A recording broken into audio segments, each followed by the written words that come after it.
All right, so again, everyone, thank you for being here. Thank you for coming out. I would also like to quickly thank our co-sponsoring organizations, UCF Students for Democratic Society, Veterans Against the Machine, Orlando for Peace, Orlando 5051, and Orlando 5051 Latinos. My name is Edmund Anglero, and I'm a proud member of Orlando Against Police Crimes. We are a grassroots community organization fighting back against local police crimes, including the murder of Luis Lopez by Orange County Sheriff's deputies. Today we're here answering the call to action from the National Alliance Against Racist and Political Repression, or NARPR, to protest on the 5-year anniversary of the racist murder by Minneapolis Police Department officer Derek Chauvin, and against Trump's recent executive order 14288, which seeks to, quote, unleash the police and increase repression on the various sectors of the people's movements. Shame! Shame! So the National Alliance Against Racist and Political Repression was founded in 1973 in Chicago and was born out of the mass nationwide movement to free Angela Davis from a racist frame-up on murder charges surrounding the attempt of Jonathan Jackson to free his brother George Jackson and the Soledad brothers in 1970. And so really quickly, I would also like to read the statement put out by the National Alliance to kind of set the tone, talk a little bit about why we're here, the importance, the significance of today. So here it is. On April 28th, 2025, Donald Trump signed the so-called Strengthening and Unleashing America's Law Enforcement to Pursue Criminals and Protect Innocent Civilians Executive Order. A mouthful. Boo. Boo. He signed it into law. Needed unleashing. Right, exactly. They're already unleashed. They are. This signifies a continued push towards the expansion of the police and prison state. This executive order is the Trump administration's attempt to undo any and all restraints put on police departments after the George Floyd rebellion. It is known as the Anti-George Floyd Policing Act. This executive order gives police a blank check to double down on their crimes against the people, along with expanding prisons. We knew that Trump's return to office would embolden racist and repressive policing, and this executive order makes that very plain. George Floyd was murdered by racist killer cop Derek Chauvin on May 25th, 2020. Following his murder, the Minneapolis community, including our National Alliance Against Racist and Political Repression branch, the Twin Cities Coalition for Justice, quickly mobilized and sparked a fire that led to millions of people hitting the streets worldwide to fight for George Floyd and all victims of police terror. NARPR played a conscious role in all cities where we have branches and affiliate organizations present in advancing the struggle on the streets. 5 years later, we have experienced the failures of the previous presidential administration in passing any substantial police accountability measures. Now, under Trump and his new executive order, we see the forces of police terror seeking to advance their agenda at the expense of the voice of the people. Shame! Shame! We call on all NARPR branches, affiliate organizations, and community organizations to take action and unite with as many forces as possible on the 5-year anniversary of George Floyd's murder and to fight back against Trump's anti-George Floyd executive order, and that's exactly what we're doing today. Our first speaker will be from Orlando Against Police Crimes. Tony, come on up. Tony is, again, a member of Orlando Against Police Crimes. He'll also be reading a statement by Loida, who is the neighbor of Luis Lopez. He was a community member in the Pine Castle neighborhood who was killed by Orange County sheriffs this past February. And as of right now, there has been no accountability, no charges, no answers from the community. His family is still seeking justice, and so I'll have Tony come on up and give a few words. Hey everybody, my name is Tony and I'm a member of Orlando Against Police Crimes. Today marks 5 years since the extrajudicial murder of George Floyd. 5 years since the people flooded the streets hoping to see systemic change in policing, hoping to prevent another tragedy. And still, I see no changes. In fact, Trump just signed an executive order rolling back the minor restraints that were put on police departments following the backlash of George Floyd's murder. Shame! Shame! This executive order calls to unleash America's law enforcement and expand prisons, which means more death and repression and less accountability. I can't imagine what an unleashed police force looks like when what we have currently is routinely murdering members of our Orlando community in cold blood. From Derek Diaz to Luis Lopez, this city deserves better. For those of you who may not know, Luis was a 26-year-old Pine Castle community member. He was shot and killed by OPD while defending himself at his home against a home invader. Orlando police arrived on the scene and shortly shot him through his kitchen window while he was shouting for help. Open the door. Open the fucking door.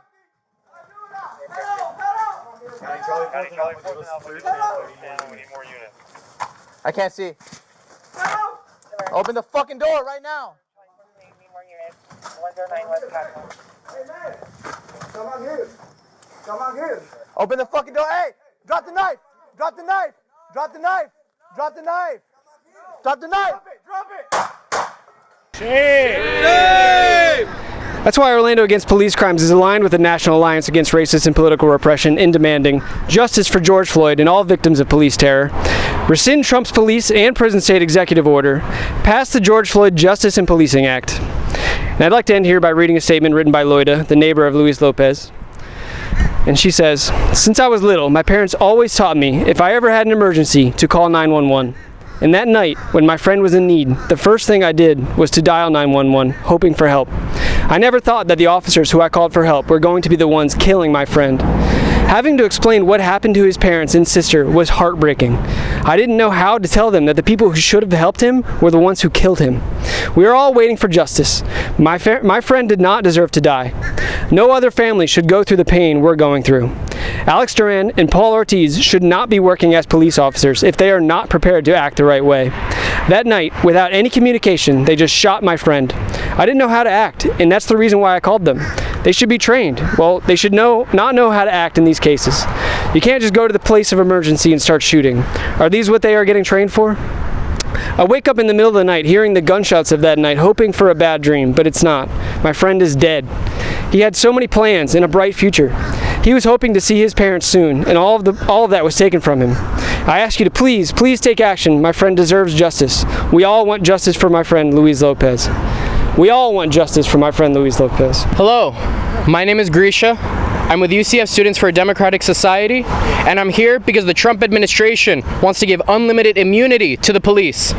The Trump administration, time after time, defunds programs like Medicaid and food stamps, and then funnels that money into militarizing the police. While our roads crumble and people go hungry and live on the street, our police get bonus packages of military equipment. What do they need all of it for? To murder more innocent people in their own homes, like they did Luis Lopez and Breonna Taylor? Maybe to kneel on the necks of innocent people going to the store, like they did George Floyd? At this point, it really seems like when they're not being given military gear, they're using the rest of their money for paid time off every time one of them gets in hot water. Shame! Shame! It seems like half the money OPD gets is just for dragging out bogus cases like they're currently doing against Chris Gibson. Chris Gibson is a friend of mine and another member of UCF SDS. Chris was tackled to the ground by 3 police officers while protesting against the genocide happening right now in Gaza. In body cam footage, which, shout out to Orlando Against Police Crimes for this, in body cam footage OAPC released from when Chris was arrested, you can hear the cops trying to figure out which crimes to land Chris for and which ones would get him more time in prison. Shame! Shame! I'm going to quote the cops from that video right now. Quote, "Are we bagging this guy? Do you want to have battery on a police officer? Do you want to have battery on a police officer? A felony? Huh?" Unquote. Not only don't you have battery on a security officer, do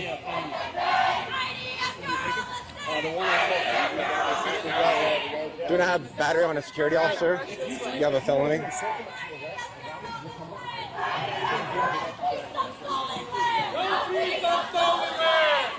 Up there. Watch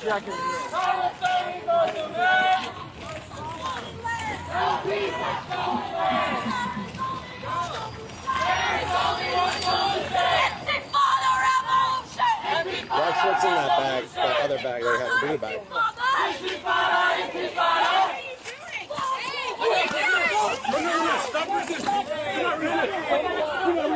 Back up! Okay, coordinate arrest, coordinate arrest. Coordinate arrest. I got one arm, I got one arm. I got this one. I got this one.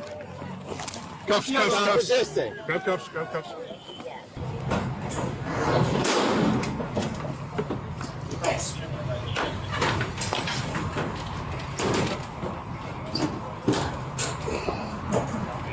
Watch your head. Sit back.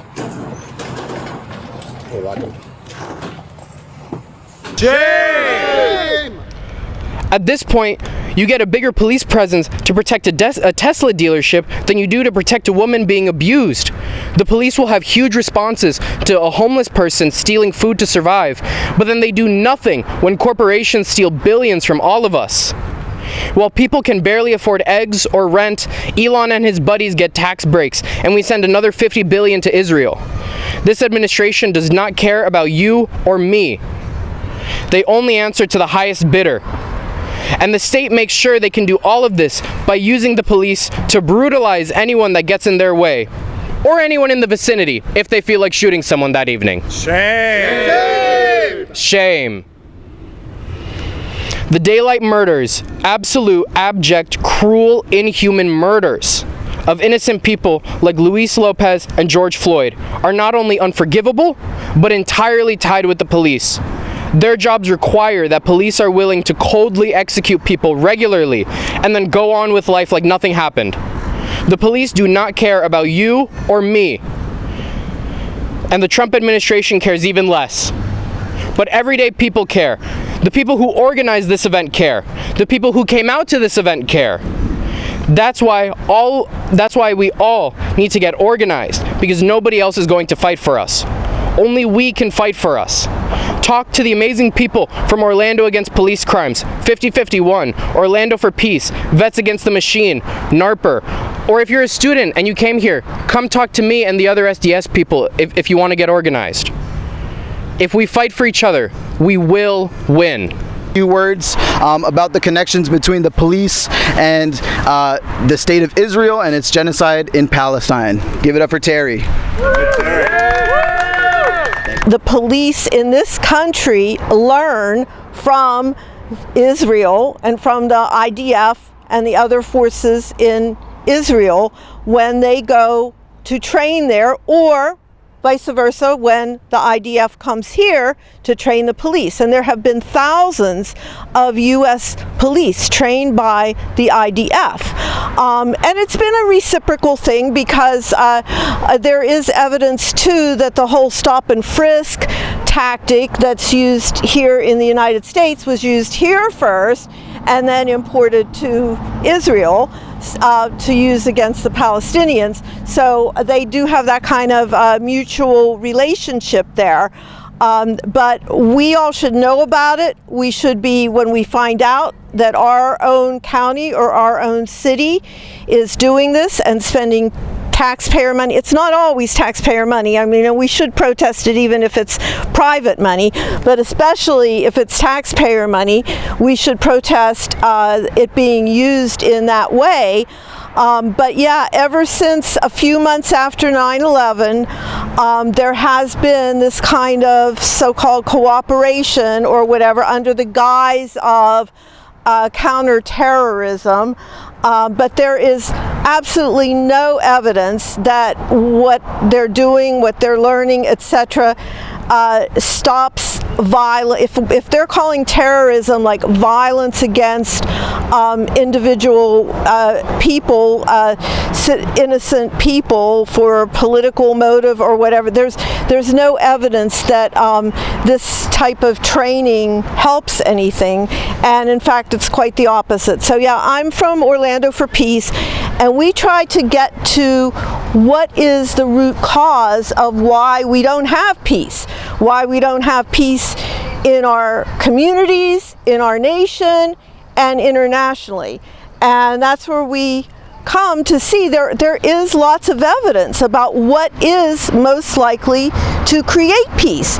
And there's even in criminal justice studies and everything like that that shows that when you don't have massive inequality, when you help people with their needs and help people to be able to thrive, that is the most likely way to decrease violence and to actually have peace. Would it solve 100%?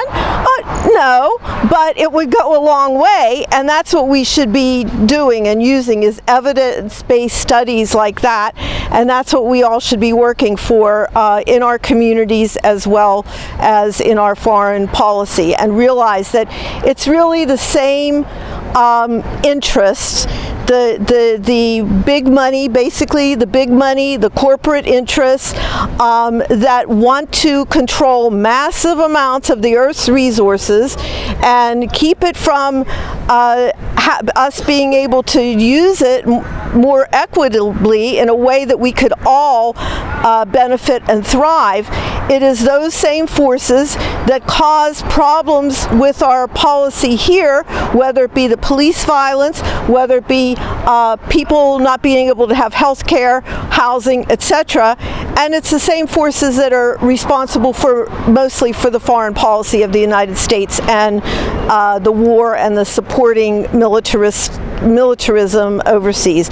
So we need to find ways to draw those connections, and that's what we're trying to do with Orlando for Peace, and I hope everybody else will too. And I think most people here probably understand that, but we have to find ways to reach other people that don't at this point. Thank you.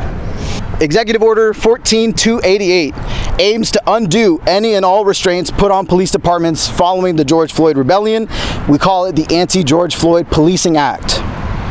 It calls for attorneys general to end all federal consent decrees and increase military and national security assets to send to police departments. Everyone say shame. Shame! So not only in cities like New Orleans are the consent decrees being removed, right? Because these departments are so vile. They have such a rotten history of targeting black and brown people, targeting working class people, that the Department of Justice had to step in and say, you know what, we're going to oversee you guys for the time being.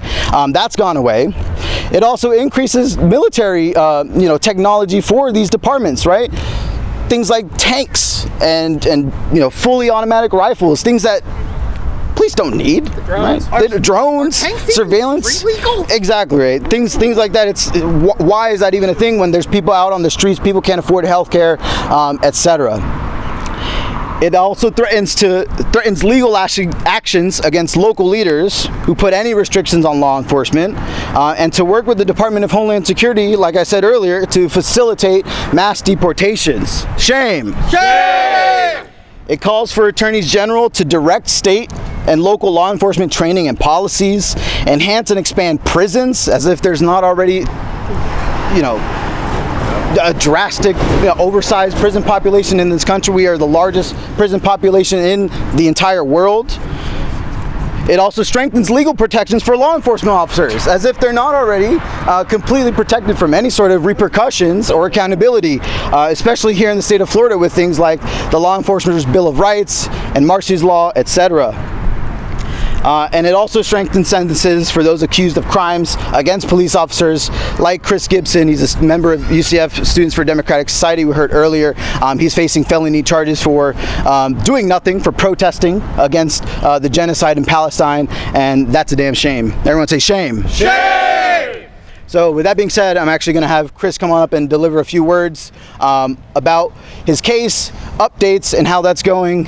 So everyone give it up for Chris. And by the way, guys, if you haven't, make sure you get some water in the red cooler. Stay hydrated. It is warm. Hey everybody, how we doing today? Good, thank you. Glad, yeah. I thought it was going to be pouring rain when I had to give this speech. On October 7th, 2024, I, Chris Gibson, was arrested as part of a protest against the ongoing war in Gaza at Orlando City Hall, coinciding with an ongoing city council meeting. The state is alleging serious felonies against me, which fly in the face of video evidence and eyewitness testimony. Nevertheless, I was held in Orange County Jail for 36 hours, with bail set at over $5,000. Shame! Now I'm charged with battery on a security officer against an officer that I never touched. Meanwhile, I've been suspended from the University of Central Florida, where I was almost finished completing my bachelor's degree. Shame! The case has not only been an emotional and mental burden on me and my family, but a financial one as well. We are paying legal costs out of pocket for a private attorney who is still fighting our case to the tune of thousands of dollars. My newly widowed mother is too chronically ill to work, yet receives no financial assistance from our cheap-ass government who has spent the last 30 years cutting social services. Shame! While I have been looking for work for months with no success.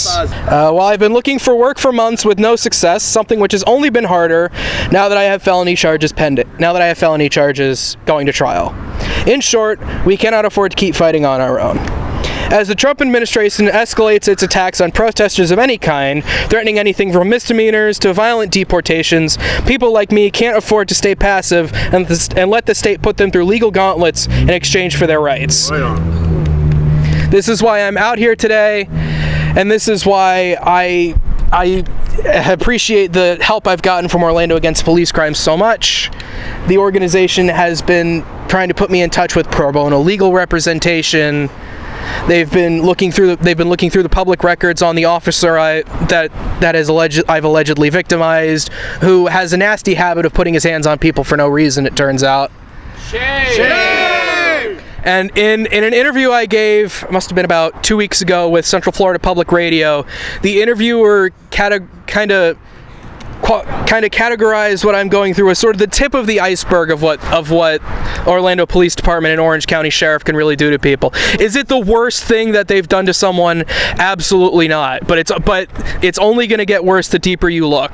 That's why I'm out here with OAPC and with SDS to ask for justice for Luis Lopez, for an end to qualified immunity to police departments, and for my charges to be dropped as soon as possible. Drop the charges now! Drop the charges now! Drop the charges now! Drop the charges now!